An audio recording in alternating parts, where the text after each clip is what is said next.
પ્રાપ્ત થઈ રહ્યા છે। રાજકોટના ઉપલેટામાં જગતના તાતની હાલત કફોડી થઈ છે। ખેડૂતો માટે આ સમાચાર। કુંઢેજ ગામના ખેતરોમાં ચેકડેમના પાણી ભરાઈ જતા ખેડૂતોને ભારે નુકસાન। મોજ, વેણુ અને ભાદર ડેમ ઓવરફ્લો થતા ચેકડેમમાં પાણીની પુષ્કળ આવક થઈ। ચેકડેમના પાણી ભરાઈ જતા ખેતરોમાં ગાબડા પડી ગયા।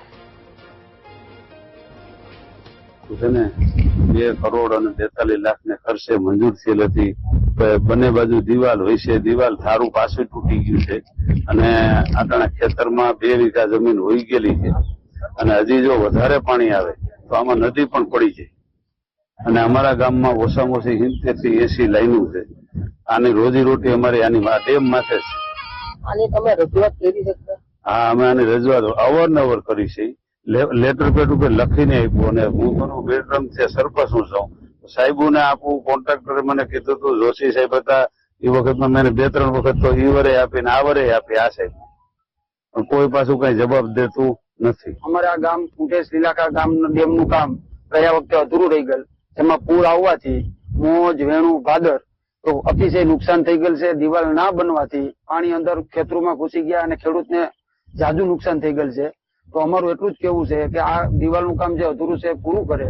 અમારા સરપંચશ્રી અને ગામના આગેવાનોએ વારંવાર રજૂઆત કરવા છતાંય કોન્ટ્રાક્ટરે વારંવાર તારીખો આપેલી કે હું આ તારીખે આવી, આ તારીખે આવી, પણ ડેમનું કામ પૂરું કરેલું નથી। અમે અધિકારીશ્રીઓ સાથે વાત કરી તો એમ કીધું કે અમે એને બ્લેકલિસ્ટમાં મૂકી દેવું, હવે પછી કામ નહીં કરે તો।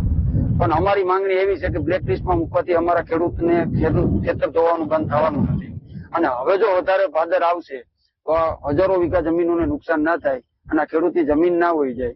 એ માટે અમે સરકારશ્રીને અને અધિકારીશ્રીઓને વિનંતી કરી છે કે આ કામ ઝડપમાં ઝડપ પૂરું કરે। આ ચેકડેમ મારી માલિકીની જમીનમાં બનાવેલ છે અને આ ચેકડેમ દ્વારા આનું કામ અધૂરું રહેવાથી મારે 2 વીઘાની નુકસાની થઈ ગયેલ છે અને જો હજી આનું રિપેરિંગ નહીં થાય તો હજી બીજી 2 થી 4 વીઘા મારી જમીન હાવ નદીમાં જ વહી જવાની છે અને જો વધારે પાણી આવ્યું તો મારી તો 2 વીઘા જાય, 2 વીઘાને હારે બીજી 200 થી 250 વીઘામાં પણ નુકસાની મોટા પાયે થાય।